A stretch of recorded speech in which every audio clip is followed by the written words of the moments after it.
good. Welcome. I want to talk to you about what I accomplished on my sabbatical, and what I'm going to do today is go over my objectives, so the action plan that I've come back with and what this department will be doing for the next 3 years. My information literacy plan focusing on the library and the students, the faculty, the campus, assessment, professional development. We are trying to always sync what we do to the Information Literacy Competency Standards, American Library Association, ACRL. Anything that we create is synced to that, noting that President Obama 2 years ago made October Information Literacy Month, so we always are looking at that. We sync to the Strategic Plan for Excellence, our campus plan from 11 to 15, and we noting that here in bold, information literacy is a priority. And then here in the CSU, information and ICT literacy, that's another priority. WASC has made information literacy, once again, one of those 5 areas that they'll be looking at, even though that is on hold right now. They've had feedback from the UCs, so they're sort of, it's put on hold, but I think that's going to go through.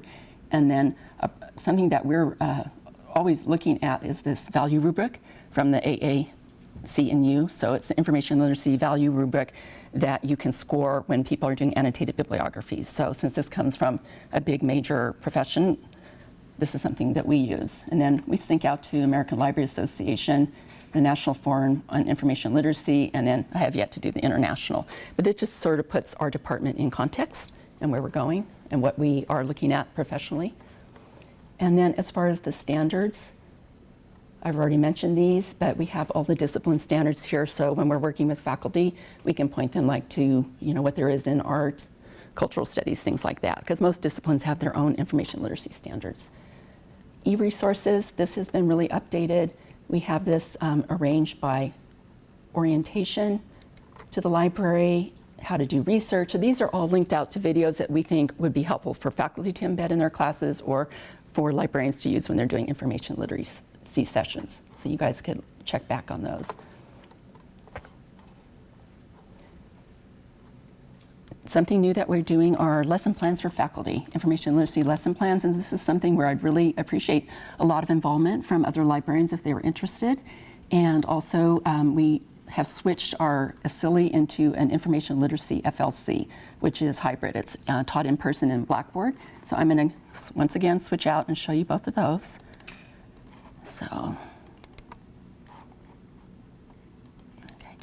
So here's our Blackboard, and these are all of the Blackboard organizations or classes, and I'm going to go into our library tutorials.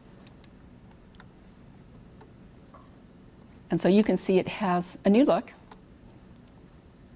And over here, we're trying to make this more streamlined. We'll be putting more things in, but right here under faculty lesson plans,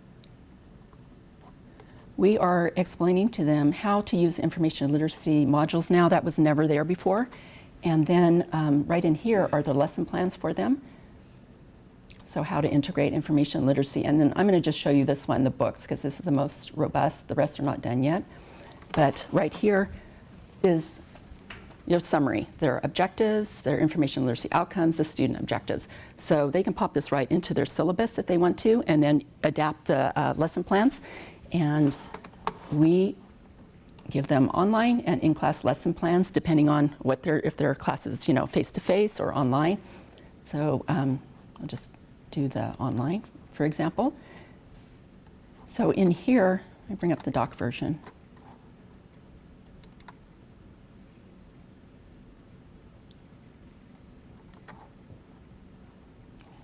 So here would be the introduction to what to do online, their assignment, and then tells them what to do, discussion board, journal assignment. So this is what the assignment is, and then they could print this out if they want. We have PDF, Word, and then to support the assignment, we have the research calculator that's embedded into that assignment, the video, evaluating sources. And this is all part of their assignment. And then what we are wanting to get, once they either do one or the other, is down here is a discussion board for them to respond and how it worked for them. Hello.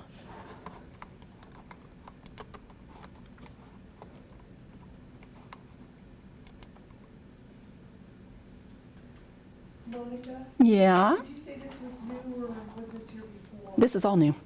This So is my sabbatical work. Have you had any faculty that have tried this yet? No, because I hate to do stuff in the middle of a spring semester. I like to launch in the fall. So this is like all sort of under development, and we've been sort of having, faculty just sort of look at it. But I think this, we've had great response just with our information literacy FLC looking at this, because who wants to do this work? If it's presented, people can just pop it into their class. And I've talked to Jane and ET, our graduate student, and they're interested because the assignment research calculator, all of those steps you can make an assignment from. So to me, this is providing something to the faculty, a service to them. So, Kimberly. Is this the one that you wanted to have more participation? Yes. And how would other librarians participate? We could, it depends on your interest. I think we'd have to have a little meeting because we would want to have it done all consistently with learning outcomes, synced to ALA. The format would have to be the same. So it's like this lesson plan, but catered or directed towards another discipline or another class? Perfect, yes. Okay, thanks. Yeah. Because what I've learned with the faculty, they like it to sort of look the same too. So yeah, I think the more there, the better. And right now, these are just general because our tutorials are general. Other questions?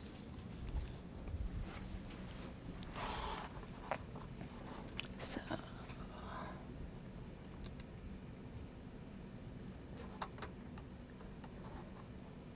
And we are doing, just speaking of assessment, we're assessing our 2 other tutorials this semester. And also we made open-ended questions based on our last year's assessment, so we can see if students can actually apply what they're learning through the tutorials. So this summer I'm thinking it's all open to revision, a theme maybe, things like that. So we're just gonna see what we come up with. So, sort of hard to see, but here's our faculty, and we're just meeting once a month in person. So we do a presentation, we have a lot of discussion, and then we post everything online for them. So let me just bring up a module, I'm sorry. Let's go. We're having it done in modules. So the first one was Introduction to Information Literacy. Blah, blah, blah. So learning objectives, the pre-exercise that they need to do before coming, and then we always, of course, photograph what we do, and then PowerPoint is put up, and then we have discussion boards that they have to do pre and post, so that we have this conversation going on. So we've had 2 in-person meetings, and then we have individual meetings to help them do their assignments, and then we have our 2 more, and then we'll be done. But it's been working really well in this format. So I'm glad that we had 7 people, because some of the groups are so small they had to cancel them. So I think that was good. Are these mostly newer faculty, or are they faculty that have been around? Been around. They're sort of our information literacy fans. They've come to a lot of our presentations, and yeah, and sort of stuff, people that we've had relationships with. And a lot of them for the draw is having us help them with their syllabus in terms of putting information literacy in their syllabus for them. So having things that are already done or made so that they can just say, oh yeah, I can use that, put it right into here. And then you can, that really helps them. And for them, they like that. They didn't want to create it again. They want something that they can put into their syllabus. Okay, another idea I had for faculty is a series of social media workshops, such as Wikipedia, how to use Wikipedia in your class effectively, because students are using it, Twitter, Pinterest, things like that. So I think a series of topics like that could be of interest, thinking of social media, information literacy, and faculty. So I think a series like that would be interesting, and it could be easily adapted to students. So that's an idea I have too. Oops, wrong way. Okay. So as far as thinking about the campus, I've spoken to Peter about having a Provost Award for faculty use of information literacy. So I don't see why all these other awards, why we can't give someone $3,000 for best use of information literacy. And then I think it would bring it once again to the campus level. So I've spoken to him about that. I don't know where that's gone any further, but I'm thinking that that would be good. If the campus says it's interested in information literacy, let's recognize a professor that's doing it in the classroom and a real advocate for it. Some of these different national movements and campaigns that I've been looking at that I think we could tie in that wouldn't take a lot of work, and I've been talking with the Tilton Sea Salt people about these too, are this information literacy campaign, National Gaming Day, and Digital Learning Day. So these are all national ALA-sponsored events, National Forum on Information Literacy events. So Gaming Day is a Saturday, it's a half-day event, and that's something that really doesn't take a lot of time to do. We've got the games, we've got the board games. It's something that we could do outreach with the community. The same with the Information Literacy Campaign and Digital Learning Day. The Information Literacy Campaign is more focused on K-12, but I have researched it, and many academic libraries say we are supporting this by doing blah, blah, blah, and they just have like a statement, and maybe they might have, you know, an event or something like that. So to me, these are a lot of low impact ways to bring us that once again out in the community. And the Digital Learning Day, I think, it would be a good fit with TILT because of the digital media. Okay, and then I've spent a lot of time on assessment, come up with a 7-prong approach, and I'm not going to go through all of that. It's on our wiki, but for our information literacy modules, as mentioned in spring, we'll be assessing the 2 that were not done last year. So choosing a topic and citing and plagiarism will be assessed with our Moray software. So once again, we'll be videotaping the students, what they're doing, and then having the questions so we can actually see what they're doing and responding to those 2. So all of our tutorials will be surveyed. And then in the summer with our open-ended questions, we're getting like 500 responses per tutorial. So we're gonna have a big bank of those. So we want to make a rubric and then judge and see are students really able to do what they're supposed to do. So that's gonna be another assessment. And then our big plan is faculty assessment of the tutorials, and I'm going to talk about that a little more in like another couple of slides. Vang sent to you the assessment of Vasily that she did while I was on sabbatical, and I think that brought back some good results. And then the 2 projects that I'm interested in are SAILS and RAILS. So SAILS is a national assessment that doesn't cost very much. It's one that students would log on at the testing center at a computer, and they have information like a bank of questions to answer to see if they're information literate, you know, and then they can do it later. When I talked to Peter, he thought, well, why don't we just try, you know, do it with our juniors and see where they are? So I didn't think that was a bad idea. But anyway, it's not that expensive to do, and I think it would, would be a quick and easy way to see where they stand, or we could do our freshmen and then our seniors, and then we have it there. The Project Rails is something that's more current, that's rubric-based, but to get in that, you have to apply to be a member of that, and that's the Megan Oakleaf-led initiative. So I will be going to the Assessment Institute in October, and when you go to that, you can apply to be part of that, but to me, that looks like a lot more work to get up and going versus the project SAILS. But those are 2 options. There are national efforts, so rather than making our own local, to me, why not tie in with something that's a national? So I've been researching both of those. So I think they're potential. And you know, when our entering freshmen have to take a lot of those tests, so why not take information literacy tests and see where they are? And then the test questions are on their site. You can see and get more of them. So.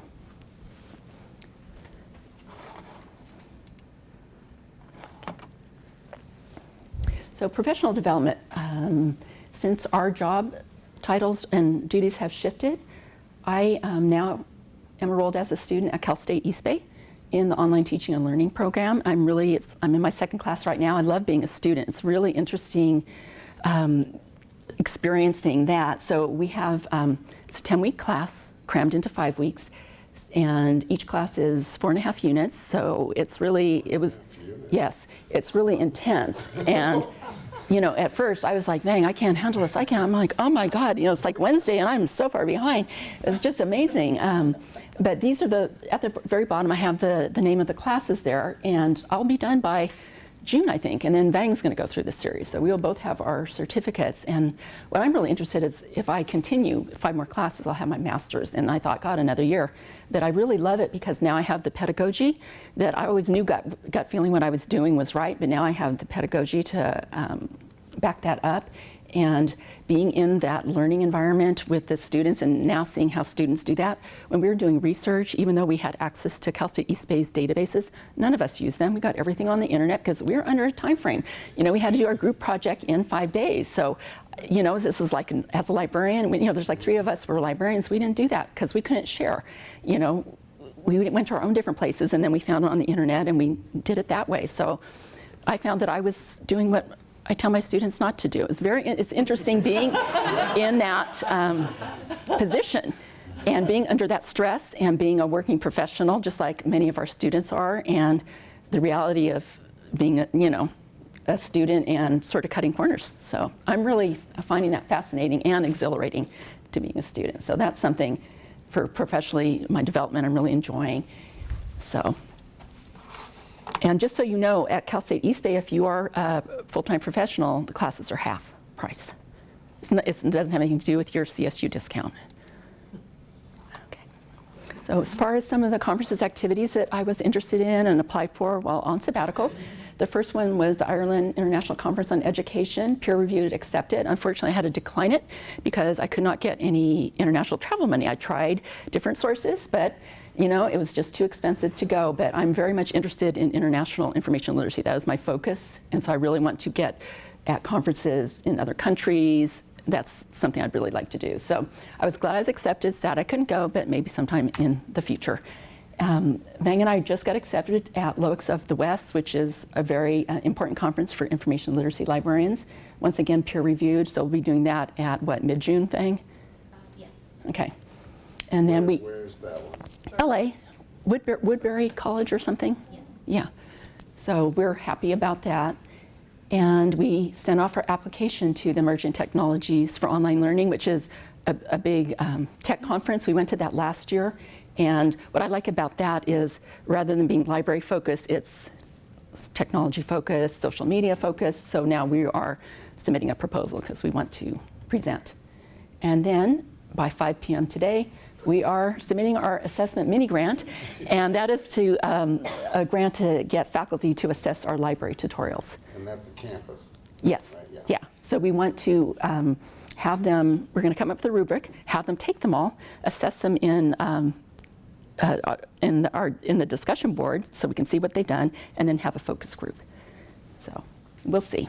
Because we think, you know, they're our best proponents for advertising, and we want their feedback. And because when anyone discovers it, they're so happy to do it. And we find out, interesting in this learning community, is they've been putting them at the beginning of the class, and now they're learning they should really space them out and put it at the appropriate time. Like, why would you do citing and plagiarism week 1 when that's more later if you're assigning a paper? So these are just some of the things I was able to spock out while having more time to rest and think. Okay. Another time I'm really excited about is I applied to be a visiting professor for the University Studies Abroad Consortium, and I was a student there, was it 2 years, 3 years ago? Do you remember? 3? Okay, I was a student and they had the call was expanded, so I've applied to teach a costume and fashion class in Madrid or San Sebastian, and Madrid has a costume museum, and that's where I was a student, so I feel I have more of a chance. And San Sebastian has a Balenciaga museum like a half an hour away. So I applied to teach a 1-unit class, and so they pay your travel and $1,500 living expenses, which, as you'll see in a few minutes, is not very much in Madrid. And what I found very interesting is they want your assessments, your evaluations, and I gave the ones that we have from the library, but they're not really ranked. So those, I can tell that's going to be a problem. And then my ones from University 1 and Humanities 11, after 5 years, they throw them out. So, you know, that's not really helpful. So I was sort of, I feel that this is a long shot, but at least I tried, and, you know, I'll find out in a few months, and I can always try again. Lisa? If you're teaching it in Madrid, are you expected to teach it in Spanish? No, it's English. How does that work? Because these are American students that are going. Oh, I see. Nice for them. Yeah, well, we'll see. But a nice thing for Mariana and I is I can take classes for free and she gets them discounted, so. I'm always looking for something like that, so. But like I say, I feel this is the costume museum at the top, but like I feel it's a long shot. They got a lot of applications, but I don't look at being turned down as a negative. I look at it as a positive and how I can redo something and try again, so. That's how I look at it. And this is, I would just be using vacation time. It's a month, so we'll see. And then, as some of you know, in the past I applied for a Fulbright. I didn't get past the U.S. Call, but now, since I've had all this time on my sabbatical, I was on Facebook a lot, and one of my friends is now working for the State Department. She's, as a librarian, she's being sent to Africa. So she put me in touch with an actual human being at the Fulbright who I could talk via email. So now I have an inside contact who gave me some more information, because I've done all the seminars. I figured I want to go to Ireland. That's why I wanted to go to the conference, so I could, make connections, blah, blah, blah, because it's all about who you know. But so now I have a better idea of how to apply. And the Scholar program is what I was looking at, but she's now told me about the specialist program, which is short term, like 3 to 6 weeks, which is easier to get into. And then I found out that Leslie is applying for that, and we have someone on campus who is really great and knows all about the Fulbright, which I never knew. So I feel I've drilled down a little bit more on this. So hopefully, before I retire, I will have that. So I would love to live in another country for a year. Okay, as far as personal growth, these are some of the things that I got involved with when I was on sabbatical. And the first was Airbnb, which is renting out a room in your house or your house. Has anyone done that? I will show you this. Okay, so I've taken down, since I was in my accident, I couldn't do it, but I listed my Mariana's former room, now what we call the Blue Room.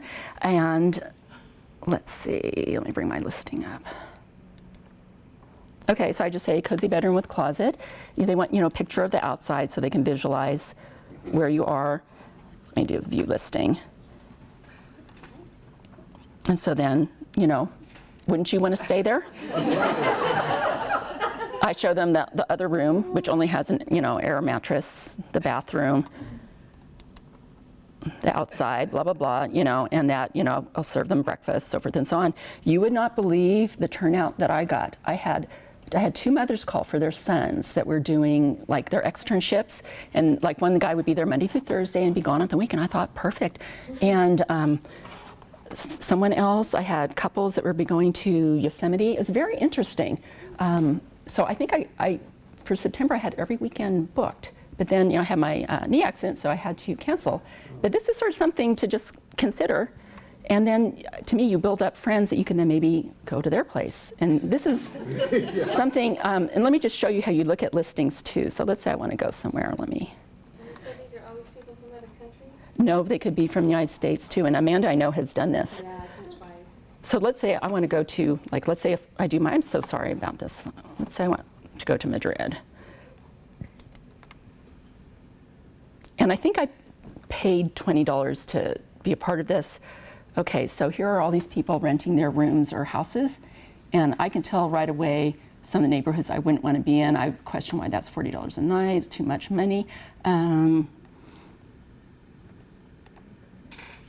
of these you can rent entire villas for thousands of dollars a night. I mean, or Yeah. a bed or a couch. You could do So the advantage to this over just getting a hotel room is it's cheaper, or? I think long run it's cheaper because you can make your breakfast, your dinner, so you don't have to be eating out all the time. And then you're in a neighborhood, which I like. And maybe somebody would want to experience being in an American family's home. as opposed to Right, a country home. right. Okay, so Are the people that stay there vetted in any way?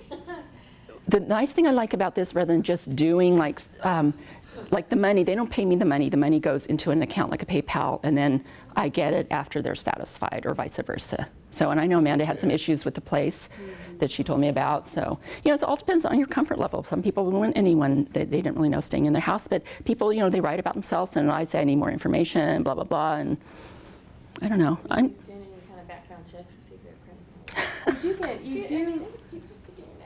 You do kind of build up a friend system, kind of on Facebook, where people you recommend you. So if you stay at somebody's house, they can recommend. They say, yeah, this is a nice family. They cleaned up after themselves or whatever. And then some people won't even take you unless you have recommendations. So that's how it kind of builds That's up. interesting. Yeah. I like that. Yeah, because if you're going on a vacation, you could maybe rent out your house rather than having someone house it. I don't know. Anyway, it's more for risk takers, I think. But So did you have any, you didn't end up because of your accident? But I would have. You would have. And this room I have has a lock, the bathroom has a lock, my bedroom has a lock, but it was mostly either women or college students that parents called for them, which I thought was very interesting. Yeah. And I had someone show up at my door, and she, like, my mother has dementia, and I want to, I need to stay here one weekend a month. And, she was like, she had me on her cell phone. I don't know how she did that one, but, I'm like, excuse me, no, I thought I took my listening down, but no, she's, but, so. This is just like the holiday. So another one that I was hoping I would be doing is Mind My House. So this is where you get to go house sit in Europe. And so I think I paid $20 to subscribe to this, and I get emails all the time, like, and I can't remember my password, so I'm not going to log in. So let's see if they have, $20 for house sitters. Let's see if they'll just give an example. But so I'm not seeing an example, but if you want to explore this, or I can forward you some of my emails. But house sit, I put sort of my locations: house in Ireland for 3 weeks, take care of my cat, light house cleaning. It's like amazing. But what I know, sort of like what Amanda said, is you need to get like a letter of reference, or start building up your network of house sitting. But to me, I started thinking, okay, if I get my thing in Spain, can I house sit in Madrid or San Sebastian rather than paying? So I'm trying to think of these different things. But basically, people want you to like take care of their sheepdog and a couple of cats, and I want to do this, So that was my plan. Anything that anyone would accept me, I would say, get a cheap ticket and go. But this didn't work out. But I'm going to look at this for the future. And then just finally, of course, I want to thank Vang for stepping up and managing this department. It's a lot of work just being one person here, I know, because when she was on sabbatical and maternity leave, it's challenging. I want to thank Dean McDonald and the Sabbatical Committee for granting me my sabbatical. So thank you, and thank you all for attending. Any questions? Thank you. Any final questions, comments? Cecilia? Do you have any recommendations for people who want to apply and get a sabbatical, like tips on how to get a sabbatical? You mean you that don't get one? No. Actually, I do. I think you need to know it's different in the library because there's not a lot of competition as compared to, let's say, you're in College of Arts and Humanities where you're competing against many departments. So is your question for the library or for just in general? I think it's for the people here. Oh, okay. I would, for the sabbatical here, I would just say that don't have it be long, have your goals and objectives, and really specify what you're going to accomplish on your sabbatical. I don't think people here like it to be very, high flying. I think they want to know exactly what's going to happen, that you will be accomplishing something. Other questions? Well, thank you.